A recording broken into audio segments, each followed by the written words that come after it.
बोलो पार्वती पते हर हर महादेव। दोस्तों, आज रात की रात एक चुटकी तुलसी की मिट्टी और हल्दी से करें ये उपाय। भगवान श्री हरि विष्णु और माता लक्ष्मी जी के आशीर्वाद से जीवन के हर कष्टों से तुरंत मिल जाएगी आपको मुक्ति। आपकी हर मनोकामना होगी पूरी। और दोस्तों, खुशियों से भर जाएगा आपका घर। बन जाओगे आप करोड़पति। क्योंकि दोस्तों, इस बार बहुत सारे शुभ योगों का निर्माण हो रहा है, जो कि कई वर्षों बाद आया है। इसीलिए दोस्तों, इस दिन का महत्व बहुत ही ज्यादा बड़ा होता है। और इस दिन आप लोगों को ये तुलसी की जड़ की मिट्टी वाला उपाय जरूर करना चाहिए, जो कि पंडित जी ने अपनी अभी की ही कथा में यहाँ पर बताया हुआ है। तो दोस्तों, इस उपाय को आपको कैसे करना है, कब करना है, कहाँ पर करना है और उपाय को करते समय आपको किन किन बातों का ध्यान रखना है, ये सारी जानकारी हम आपको इस वीडियो में देंगे। तो चलिए दोस्तों, वीडियो में आगे बढ़ते हैं। देखिए, ये दिन इतना खास होता है, इतना महत्वपूर्ण होता है। देखा गया है, कभी कभी बड़े बड़े पूजा पाठ अनुष्ठान से जो मनोकामना पूर्ण नहीं होती है, वो आज गुरुवार के दिन एक छोटे से उपाय करने से ही आपकी सभी मनोकामना पूर्ण हो जाती है। और बहुत सारे लोगों ने इस उपाय को किया भी है और उनको इस उपाय को करने का फल भी जरूर मिला है। अगर आप लोग भी इस उपाय को गुरुवार के दिन करना चाहते हैं, तो आप इस उपाय को पहले अच्छे से समझ लेना, सुन लेना, उसके बाद करना। आपको इस उपाय का फल जरूर मिलेगा। और इस उपाय को करने से आपके घर में चाहे किसी भी प्रकार की दुख और समस्या क्यों ना चल रही हो, आपको उसका कारण भी नहीं पता है कि भाई ये समस्या किस कारण से चल रही है, तो उसका कुछ भी कारण हो सकता है। जैसे पितृदोष हो सकता है, शनि दोष हो सकता है, या किसी भी तरह का मंगल दोष भी हो सकता है। और भी बहुत तरह के दोष होते हैं, कुछ भी हो सकता है। पर आपको इस उपाय को करने के लिए अपने दोष को पता लगाने की भी जरूरत नहीं है। आज के दिन इस तुलसी की मिट्टी वाला उपाय को आप लोगों को कर लेना है।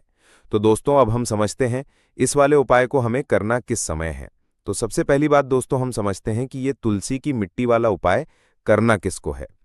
तो देखिए, यहाँ पर सीधी सी बात है कि ये तुलसी की मिट्टी वाला उपाय जो उपाय है, ये किस लिए किया जा रहा है। ये मनोकामना को पूर्ण करने के लिए किया जा रहा है, या आपके जीवन में जो दुख और परेशानियां हैं उनको दूर करने के लिए किया जा रहा है, या आपका कोई बड़ा काम है जो कि नहीं हो पा रहा है, आप उसके लिए इस उपाय को कर सकते हो।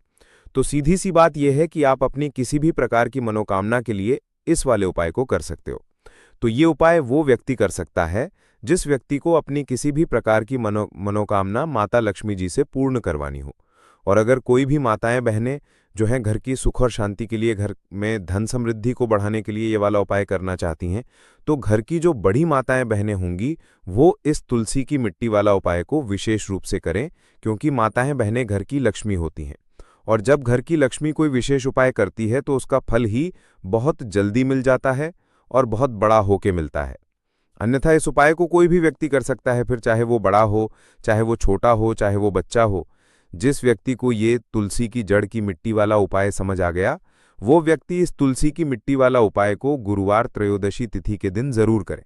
क्योंकि उसको इस उपाय को फल बहुत ही जल्दी मिल जाएगा।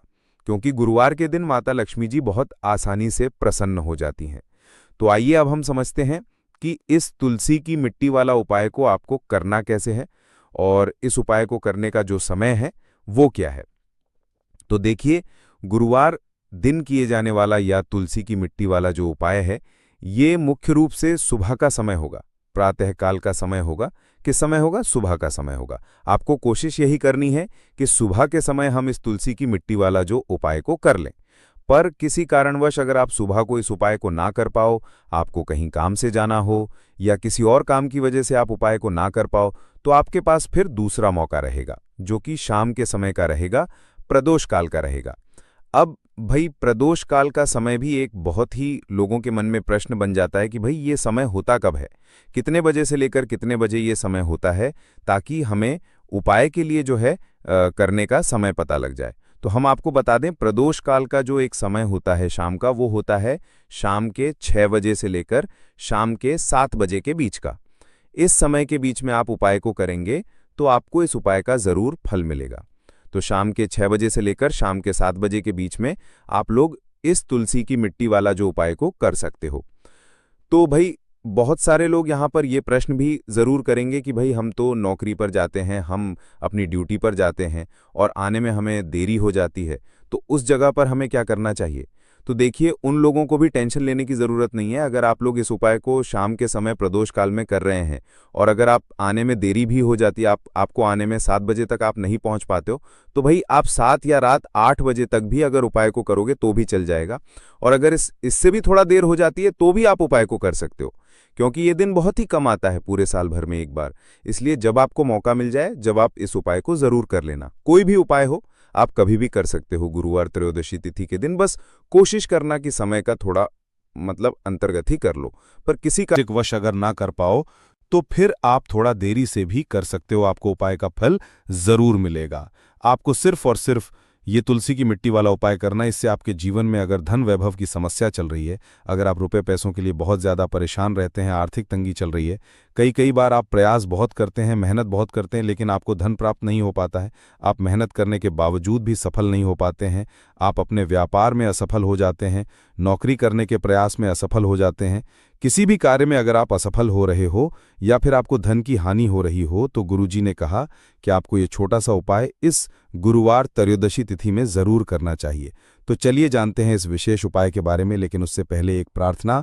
अगर आप श्री शिवाय टीवी चैनल पर नए हैं तो कृपया चैनल को सब्सक्राइब अवश्य कर लें और वीडियो को लाइक करके कमेंट बॉक्स में जय श्री हरि विष्णु जी, जय माता लक्ष्मी जरूर लिख दें, जिससे कि भगवान श्री हरि विष्णु जी और माता लक्ष्मी जी की कृपा सदैव आप और आपके परिवार पर बनी रहे और आपको कभी भी धन से संबंधित किसी प्रकार की कोई कमी ना हो। आज का ये वीडियो बहुत ही खास होने वाला है, क्योंकि गुरुवार त्रयोदशी तिथि की तिथि में किए जाने वाले 3 विशेष उपाय आज आपको इस वीडियो में बताए जाएंगे। ये उपाय आप अपनी समस्या के अनुसार कर सकते हैं। इन उपायों में आपको धन प्राप्ति के उपाय बताए जाएंगे, आपकी मनोकामना पूर्ति के उपाय बताए जाएंगे, जीवन में किसी भी प्रकार के संकट चल रहे हैं, समस्याएं चल रही हैं तो उनको दूर करने के उपाय बताए जाएंगे। चलिए जानते हैं पूज्य गुरुजी द्वारा बताए गए सबसे पहले और सबसे खास उपाय के बारे में। इस उपाय के लिए आपको सबसे पहले जरूरत पड़ेगी तुलसी की मिट्टी और थोड़ी सी पीसी हुई हल्दी की। अब आपको तुलसी के गमले की मिट्टी आपको अपने घर में इस जगह पर रखनी है और एक छोटा सा उपाय करना है। इस उपाय को करने से आप देखेंगे कि आपके जीवन में धन से जुड़ी जितनी समस्याएं हैं वो आपके जीवन से दूर हो जाएंगी। बहुत तेजी के साथ ही साथ आपके जीवन में धन आना इस तरह से शुरू होगा कि फिर कभी भी आपको आपके जीवन में धन की कमी नहीं होने वाली है और आने वाली पीढ़ियों को भी धन कम नहीं पड़ेगा। इतना धन आपको अपने जीवन में प्राप्त होता है जब आप तुलसी के पौधे की मिट्टी से, यानी तुलसी का जो पौधा जिस गमले में लगा होता है उसकी मिट्टी से जब आप एक छोटा सा उपाय कर लेते हैं। तो तुलसी के गमले की मिट्टी का ये उपाय आपको करना है गुरुवार के दिन। ये उपाय गुरुवार के दिन जब आप करते हैं तो आपके जीवन में ना ही धन की कमी रहती है, ना ही आपके घर में सुख समृद्धि की कमी रहती है। अगर आपके जीवन में भी धन की कमी है, सुख समृद्धि का आपके घर में वास नहीं है, घर के लोग हमेशा किसी न किसी समस्या से जूझते रहते हैं, मतलब कोई ना कोई कष्ट उनको हमेशा परेशान करता है, या फिर घर में जो लोग हैं आपके, उनका भाग्य उनका साथ नहीं देता है, उन्हें अपने जीवन में सफलता मिल ही नहीं रही है, तब भी ये उपाय आपको जरूर करना है। तो तुलसी का महत्व आप सभी जानते हैं कि तुलसी का जो पौधा है ये कोई साधारण पौधा नहीं है, पूजनीय होता है तुलसी का पौधा। हम तुलसी के पौधे की पूजा करते हैं। तुलसी के पौधे में होता है माता लक्ष्मी का वास। श्रीहरि विष्णु को सबसे प्रिय होता है तुलसी का पौधा, क्योंकि माता लक्ष्मी का ये स्वरूप है। श्रीहरि विष्णु का भोग अधूरा होता है तुलसी के पौधे के बिना। इसीलिए जब भी हम श्रीहरि विष्णु को भोग अर्पित करते हैं तो चाहे एक तुलसी का पत्ता हम डालें, लेकिन उनके भोग में हम तुलसी दल जरूर डालते हैं और उन्हें भोग अर्पित करते हैं। तो अगर आपके घर में तुलसी का पौधा है और आपने उसे सही दिशा में रख लिया, विश्वास मानिए सुख समृद्धि की, धन की कभी आपके जीवन में कमी नहीं होगी। क्योंकि तुलसी का पौधा तो बहुत से लोग अपने घर पर लगाते हैं, लेकिन तुलसी के पौधे को लगाने का भी एक नियम होता है कि वो पौधा आपने सही दिशा में लगाया है या नहीं लगाया है। तुलसी से जुड़े जो नियम हैं उन्हें आप जानते हैं, नहीं जानते हैं, उनको फॉलो कर रहे हैं, नहीं कर रहे हैं, ये चीज़ बहुत ज़्यादा आपके ऊपर निर्भर करती है। और जब आप सही तरीके से पूजा पाठ करते हैं तो आपकी पूजा सफल होती है, आपके उपाय सफल होते हैं। ठीक है ना। तुलसी का जो होता है, जिस घर में होता है, जिस जगह होता है, वहाँ की ये सारी नेगेटिव एनर्जी, नकारात्मक ऊर्जा को दूर कर देता है। तुलसी का पौधा इतना ज़्यादा महत्वपूर्ण होता है कि जहाँ तुलसी का पौधा होता है वहाँ पर कभी भी धन की कमी नहीं होती है, धन उस घर में हमेशा आता है। तो चलिए बात कर लेते हैं कि आपको तुलसी का पौधा सबसे पहले किस दिशा में लगाना है। उपाय बताएं उससे पहले हम ये ज़रूरी चीज़ आपको बता देते हैं, जिससे कि अगर आपके घर में तुलसी का पौधा है तो आप हमेशा इस चीज़ का ध्यान रखें कि कौन कौन सी चीज़ें हैं, कौन कौन से नियम हैं जो तुलसी के पौधे से जुड़े हुए हैं। देखिए, सबसे पहले अगर आप तुलसी का पौधा लाते हैं तो आपको अपने घर की उत्तर दिशा में इस पौधे को लगाना है, क्योंकि उत्तर दिशा होती है देवी देवताओं की दिशा, और उत्तर दिशा जो होती है ये धन की देवी माता लक्ष्मी की भी दिशा होती है, ये कुबेर भगवान की भी दिशा होती है। इसलिए आपको उत्तर दिशा में ये पौधा लगाना है। ठीक है ना? पहली चीज। अब बहुत सारे लोग क्या करते हैं कि तुलसी के पौधे को सीधे सीधे जमीन के अंदर लगा देते हैं। अगर उनके घर में मिट्टी है, ऐसा आपको बिल्कुल नहीं करना है। आपको हमेशा तुलसी के पौधे को गमले के अंदर ही लगाना है। चाहे आप मिट्टी के गमले में लगा रहे हैं या किसी और गमले में लगा रहे हैं, मिट्टी का जो गमला होता है वो सबसे उत्तम माना जाता है तुलसी जी के पौधे के लिए। तो आप जानते हैं कि जब हम तुलसी का पौधा अपने घर में लाते हैं तो हम प्रतिदिन उस पौधे को जल देते हैं। तो आपको प्रतिदिन तुलसी के पौधे को जल देना है, लेकिन आपको रविवार के दिन, एकादशी के दिन, ठीक है ना, इन तिथियों पर आपको कभी भी तुलसी के पौधे को जल नहीं देना है और तुलसी के पत्तों को तोड़ना नहीं है, छूना नहीं है। इन चीजों का आप ध्यान रखें। अब बात करेंगे उपाय की कि कौन सा उपाय है तुलसी के गमले की मिट्टी से जो आपको करना है। सबसे पहले आपको बता दें कि तुलसी का पौधा जिस गमले में आपने लगाया है और उस गमले के अंदर जो मिट्टी है, उस मिट्टी में तुलसी का पौधा रखते ही, ठीक है ना, तुलसी का पौधा जब आप रखते हैं, है ना, तो उस मिट्टी के अंदर समस्त तीर्थों का वास होता है। मतलब जितना पुण्य आपको बहुत सारे तीर्थ स्थानों पर जाकर स्नान आदि करने के बाद प्राप्त होता है, उतना आपको पुण्य तुलसी के गमले की मिट्टी से ही प्राप्त हो जाता है। और उसके बाद आपके जीवन में कोई दुख नहीं रहता है, कोई कष्ट नहीं रहता है। कौन सा उपाय है वो आपको बताएंगे, लेकिन उससे पहले आपको बता दें कि जब आप ये उपाय करेंगे तब आपको सबसे पहले नहा धोकर स्वच्छ वस्त्र धारण कर लेने हैं, ठीक है ना। सबसे पहला काम, अब ये उपाय करना किस दिन है? गुरुवार के दिन करना है। चाहो तो गुरुवार के दिन भी कर सकते हो, शुक्रवार के दिन भी कर सकते हो, ठीक है ना। तो इन तीनों दिनों में से कोई भी दिन आप कर लें। तो आपको नहा धोकर स्वच्छ वस्त्र धारण कर लेने हैं। उसके बाद आपको क्या करना है? सबसे पहले 1 लोटा जल आपको तुलसी के पौधे में चढ़ाना है, ठीक है ना। 1 लोटा जल चढ़ाएंगे। ओम नमो भगवते वासुदेवाय नमः, इस मंत्र का आपको 11 बार जप करना है। श्री हरि विष्णु से प्रार्थना करनी है, ठीक है ना। जो भी आपकी मनोकामना है, जो भी आपकी प्रार्थना है, वो आप यहाँ पर तुलसी मैया से, श्री हरि विष्णु से कह देंगे। इसके बाद आपको क्या करना है कि जो गमले की मिट्टी है जिसमें तुलसी का पौधा लगा है, थोड़ी सी मिट्टी आपको निकाल लेनी है, बहुत थोड़ी सी, और उसके अंदर आपको डालना है यहाँ पर बहुत ही थोड़ा सा गुलाब जल। तो देखिए, गुलाब का जो फूल होता है ये माता लक्ष्मी को बहुत ही प्रिय होता है, आप सभी जानते हैं, ठीक है ना। तो गुलाब जल आप थोड़ा सा लेंगे और उस मिट्टी के अंदर डाल लेंगे। अब मान लीजिए आपके पास गुलाब जल नहीं है, तब आप क्या करेंगे? अगर आपके पास गुलाब जल नहीं है तो आप साधारण जल भी डाल सकते हैं, कोई समस्या नहीं है। चाहे तो हल्दी भी आप डाल सकते हैं, लेकिन आप साधारण जल डाल लें, उसी से आपका तिलक बन जाएगा। तो आपको हल्का सा पेस्ट बना लेना है जिससे कि तिलक हो जाए। अब आप क्या करेंगे कि जो आपने पेस्ट बनाया है, मतलब जिसको हल्का हल्का सा आपने मिट्टी को पानी डाल के या गुलाब जल डाल के घोला है, घर में जितने भी सदस्य हैं सभी को स्नान आदि करने के बाद तिलक करना है तुलसी के गमले की मिट्टी का। तो देखिए, जब आपके घर का कोई भी व्यक्ति तुलसी के गमले की मिट्टी का तिलक करता है, सबसे पहली चीज कि उसका काम बन जाता है। कभी भी उस व्यक्ति का भाग्य उसका साथ नहीं छोड़ता है, भाग्य बहुत मजबूत हो जाता है और दुर्भाग्य उससे हमेशा के लिए दूर हो जाता है। बहुत बार ऐसा होता है कि जब हमारा भाग्य हमारा साथ नहीं देता है तो फिर हम चाहे कुछ भी कर लें, काम हमारा बनता नहीं है। धन हानि हमेशा जीवन में होती रहती है, कोई ना कोई समस्या खड़ी होती रहती है, घर के लोग बीमार पड़े रहते हैं, दवाइयों का कोई असर नहीं होता है। अगर आपके जीवन में दुर्भाग्य ने आपका पीछा पकड़ रखा है तो जब आप तुलसी के गमले की मिट्टी का तिलक कर लेते हैं, दुर्भाग्य आपसे कोसों दूर हो जाता है और कभी भी आपके जीवन में लौटकर नहीं आता है। बहुत ही अचूक उपाय है ये। तुलसी के गमले की मिट्टी का इतना पुण्य आपको प्राप्त होता है कि आप कितने भी तीर्थ स्थानों पर चले जाइए, कितने भी पूजा पाठ कर लीजिए, उतना पुण्य जब आपको प्राप्त होता है ना, उससे ज्यादा पुण्य आपको सिर्फ तुलसी के गमले की मिट्टी का तिलक करने मात्र से मिल जाता है। तो इतना ज्यादा महत्व होता है तुलसी के गमले की मिट्टी का। तो अगर ये उपाय आप करते हैं, विश्वास मानिए आप अपने जीवन की बहुत सारी समस्याओं को दूर कर देते हैं। और तुलसी का जो पौधा होता है हर घर में होता ही है। जितने भी सनातनी हैं, जितने भी हम हिंदू लोग हैं, सभी के घर में तुलसी का पौधा होता ही होता है। अगर मान लीजिए आपके घर में तुलसी का पौधा नहीं है तो आप एक तुलसी का पौधा अपने घर में ज़रूर लगाइए। उत्तर दिशा में लगाइए और रोज तुलसी के पौधे को आप जल दें, रविवार एकादशी का दिन छोड़ करके। और शाम के समय में, ठीक है ना, प्रतिदिन आपको देसी घी का एक दीपक तुलसी के पौधे के पास जरूर जलाना चाहिए। और गुरुवार के दिन अगर चुटकी भर हल्दी डाल के दीपक जो आप जलाते हैं ना देसी घी का, उसमें चुटकी भर हल्दी डाल के अगर आप दीप प्रज्वलित करते हैं तो धन से जुड़ी समस्याएं बहुत तेजी के साथ आपके जीवन से दूर होती चली जाती हैं। साथ ही साथ आप क्या करें कि गुरुवार के दिन चुटकी भर हल्दी आपको लेनी है। चाहें तो आप उसको जल में मिला लें और चाहें तो आप उसको सीधा सीधा तुलसी की जड़ में डाल दें और फिर आप जल समर्पित कर दें। इस उपाय को करने से माँ तुलसी आपसे बहुत प्रसन्न होती हैं और आपके जीवन की जितनी भी धन से जुड़ी समस्याएं हैं उन्हें वो दूर कर देती हैं।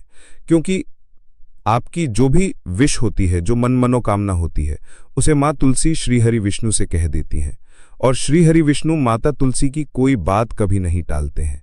तो अगर ये उपाय अभी तक नहीं किया है तो जरूर करिएगा। आपका भाग्य जो है वो रातों रात चमक जाता है। इस उपाय को जब आप पूर्ण निष्ठा के साथ, पूरी सच्ची श्रद्धा के साथ श्री हरि विष्णु माता तुलसी पर विश्वास करके आप कर लेते हैं तो कितनी बार करना है ये उपाय आपको करना है 5 से 7 बार।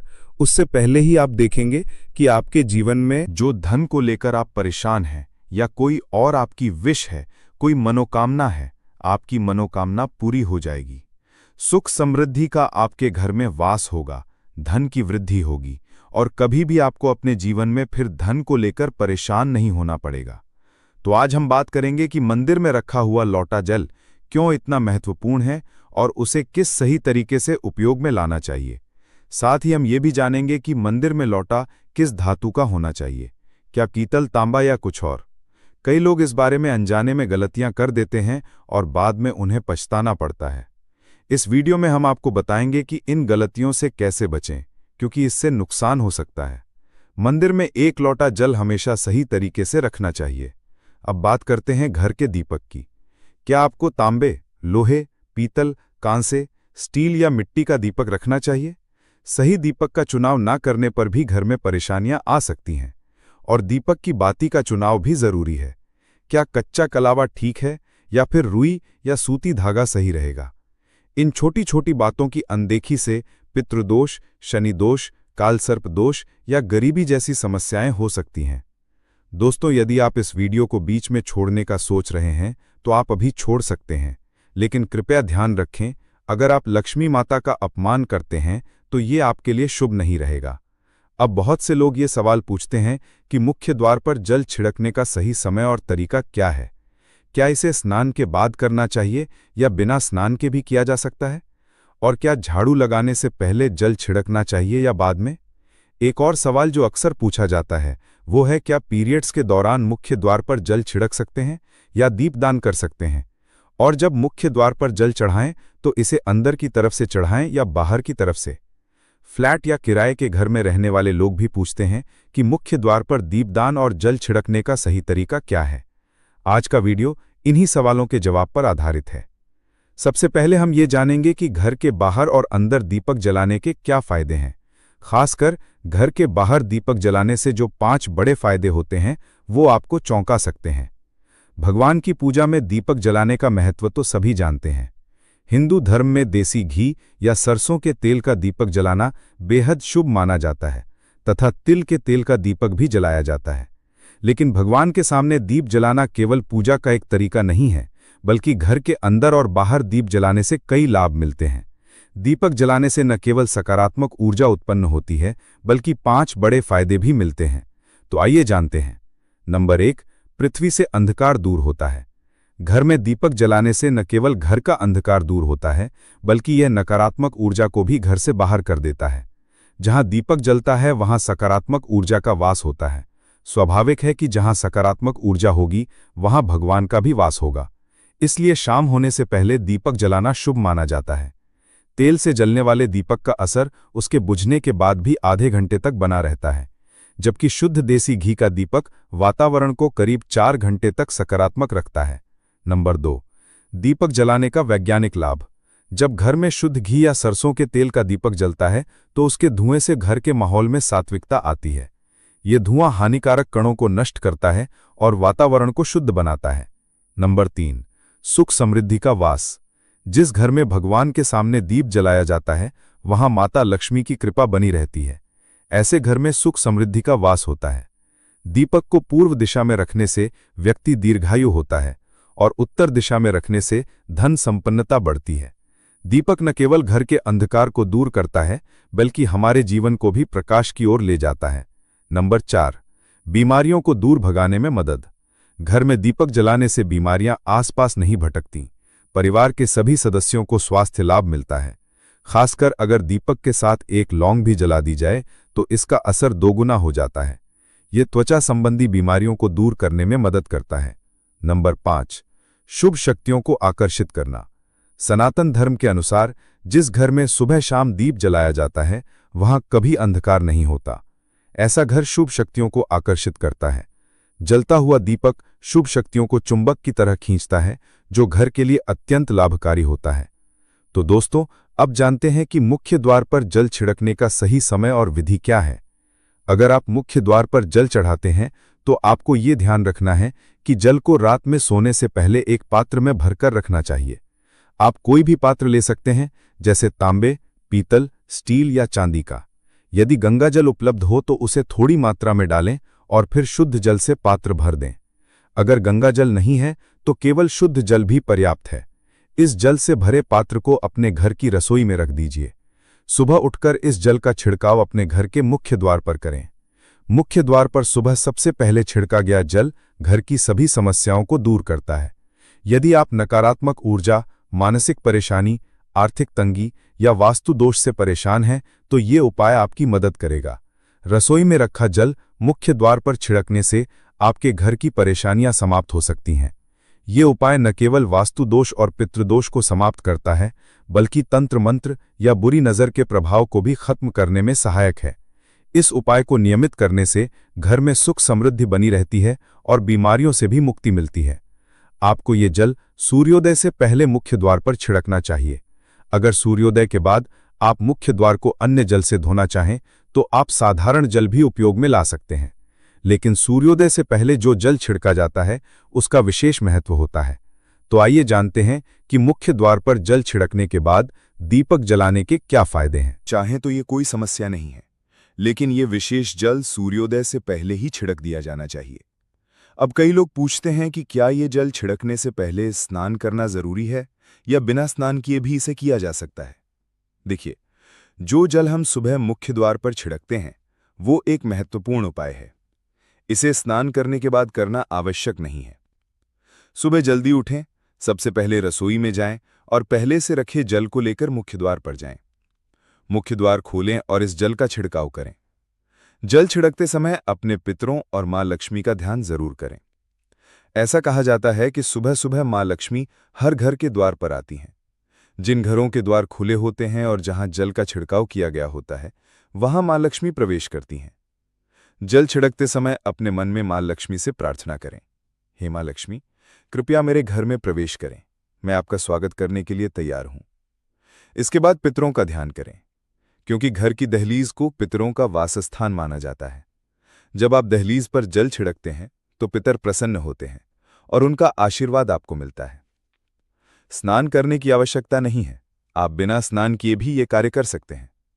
अब आपके अगले प्रश्न की बात करें, क्या जल का छिड़काव झाड़ू लगाने के बाद करना चाहिए या पहले?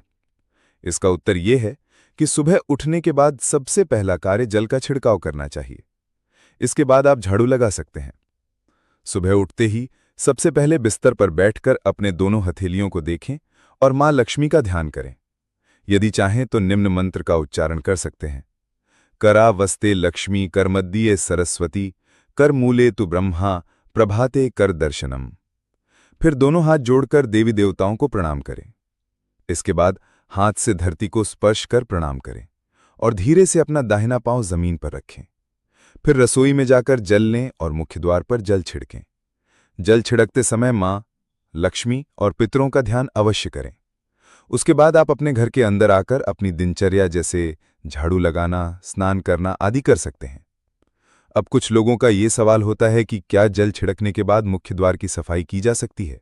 तो हाँ, आप ऐसा कर सकते हैं। पहले रसोई में रखा जल मुख्य द्वार पर छिड़क दें। इसके बाद अतिरिक्त पानी लेकर मुख्य द्वार की अच्छे से सफाई झाड़ू या पानी से कर सकते हैं। कुछ लोग पूछते हैं कि अगर वे फ्लैट या किराए के एक कमरे में रहते हैं तो जल का छिड़काव और दीपदान कहाँ करें? तो इसका उत्तर यह है कि आप जहां रहते हैं वहां के मुख्य द्वार को ही मानें।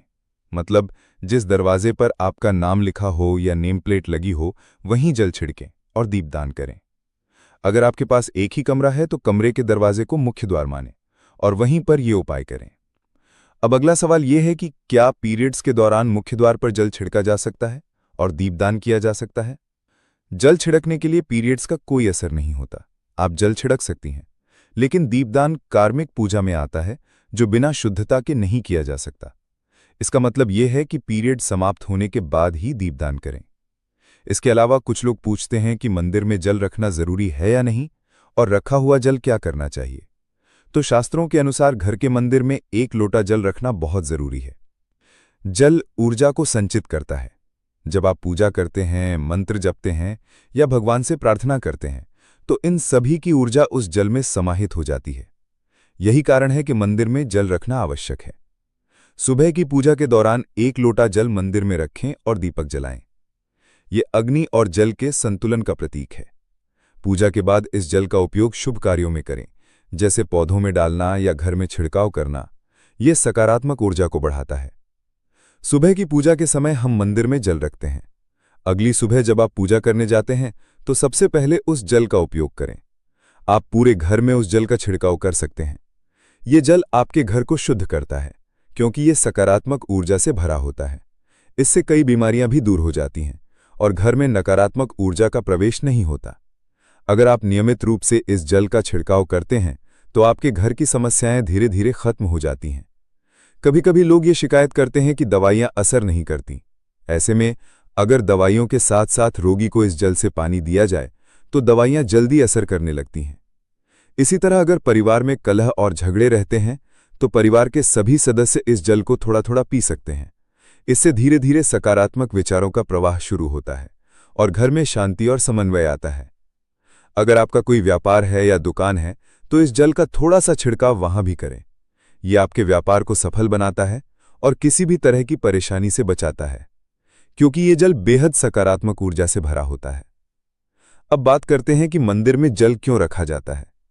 जल को अमृत माना जाता है और ये देवी देवताओं के लिए विशेष महत्व रखता है। मंदिर में 1 लोटा जल रखना उतना ही आवश्यक है जितना कि आप रोजाना भोजन करते हैं। जब हम भगवान की पूजा करते हैं तो तांबे या पीतल के पात्र में 1 लोटा जल जरूर रखना चाहिए। ये जल एक सागर की तरह होता है और हमारे जीवन के दुखों को समाप्त करने में मदद करता है। यदि कोई व्यक्ति भगवान को रोजाना भोजन नहीं कर सकता तो वो मंदिर में 1 लोटा जल रख सकता है, जिससे उसकी पूजा पूरी होती है, ताकि भगवान इसे ग्रहण करें और ये जल रूपी प्रसाद अगले दिन सुबह आप प्रसाद समझकर ग्रहण करें। लेकिन याद रखें, मंदिर में रखा जल कभी भी तुलसी में अर्पित नहीं करना चाहिए, क्योंकि ये जल सभी देवी देवता ग्रहण करते हैं। हाँ, अगर आपके घर में लड्डू गोपाल या राधा कृष्ण हैं और आप 1 लोटा जल उनके लिए अर्पित करते हैं तो आप अगले दिन यानी सुबह के समय वो जल तुलसी में चढ़ा सकते हैं। मंदिर में रखा जल अगले दिन यानी सुबह अपनी आंखों को धोने के लिए प्रयोग करें। इससे आंखों की रोशनी बढ़ती है और आंखों की बीमारियां दूर होती हैं। शास्त्रों के अनुसार जो लोग मंदिर में 1 लोटा जल भरकर नहीं रखते उनके घर में अकाल पड़ जाता है, घर की स्थिति खराब हो जाती है, परिवार में मुसीबतें आ जाती हैं और गरीबी का सामना करना पड़ता है। आप चाहें तो 1 लोटा जल में फूल आदि डालकर रख सकते हैं, जो बहुत शुभ माना जाता है। मंदिर में रखा जल का एक और उपयोग ये है कि इसे घर की रसोई में खाना बनाने में या पीने में भी प्रयोग कर सकते हैं। लेकिन ये जल तभी इस्तेमाल करें जब आपके घर में सात्विक भोजन बनता हो। अगर लहसुन या प्याज का इस्तेमाल होता है तो इस जल का प्रयोग खाना बनाने में नहीं करें। इस जल को परिवार के सभी सदस्य थोड़ी थोड़ी मात्रा में पी सकते हैं और बचा हुआ जल आप घर के पौधों में डाल सकते हैं। ये जल व्यर्थ नहीं होता, इसके बहुत सारे उपयोग होते हैं। अगर हम सही तरीके से इसका प्रयोग करें तो ये हमारे जीवन की परेशानियों को सुलझा सकता है। मंत्रों से अभिमंत्रित जल बहुत शक्तिशाली होता है और हमारे घर के मंदिर में रखा जल देवताओं का आशीर्वाद होता है, क्योंकि वो हमेशा देवताओं के पास होता है। इस जल में सभी सकारात्मक शक्तियां समाहित होती हैं और अगर हम इसका सही प्रयोग करें तो ये हमारे जीवन में सकारात्मक परिवर्तन ला सकता है। मतलब आप जल को पीने, खाना बनाने, घर में छिड़काव करने में इस्तेमाल करते हैं तो इससे हमारी समस्याओं का समाधान होता है और अगर कोई भी कार्य नियमित तौर पर किया जाता है तो हमें उसका लाभ जरूर मिलता है। कभी कभी करेंगे तो उतना लाभ दिखाई नहीं देगा, लेकिन अगर आप नियम बना लें कि हर रोज उसी जल से घर में छिड़काव करना है, घर के हर व्यक्ति को थोड़ा थोड़ा पीने के लिए देना है, बचा हुआ जल पौधों में डालना है, दुकान पर छिड़कना है, व्यापारिक स्थल पर छिड़काव करना है, बच्चों की किताबों और तिजोरी में छिड़काव करना है, तो आपको निश्चित ही चमत्कार देखने को मिलेगा। इसी तरह से जो रसोई में रखा हुआ जल होता है, उसका छिड़काव आप अपने घर के मुख्य द्वार पर रखें तो इसका लाभ बहुत जल्दी दिखाई देगा, लेकिन इसे अपने रूटीन में शामिल करना होगा और प्रतिदिन नियम से ये कार्य करना होगा, तभी आपको लाभ मिलेगा। कई लोगों के सवाल होते हैं कि मंदिर में रखा जल जब हम अगले दिन उठाते हैं तो उसमें कभी कभी कीड़े मकोड़े पड़ जाते हैं, तो क्या हम उसे ढक सकते हैं? हाँ, आप उसे पूजा के बाद किसी प्लेट या कटोरी से ढक सकते हैं। जब आप अगले दिन उस जल को उठाएंगे तो वो बिल्कुल शुद्ध और साफ सुथरा होगा। आप इस जल का प्रयोग किसी भी कार्य में कर सकते हैं। जब भी आप घर के मुख्य द्वार पर जल छिड़काव करें तो गणेश जी का मंत्र ओम गणपतये नमः जरूर बोलें।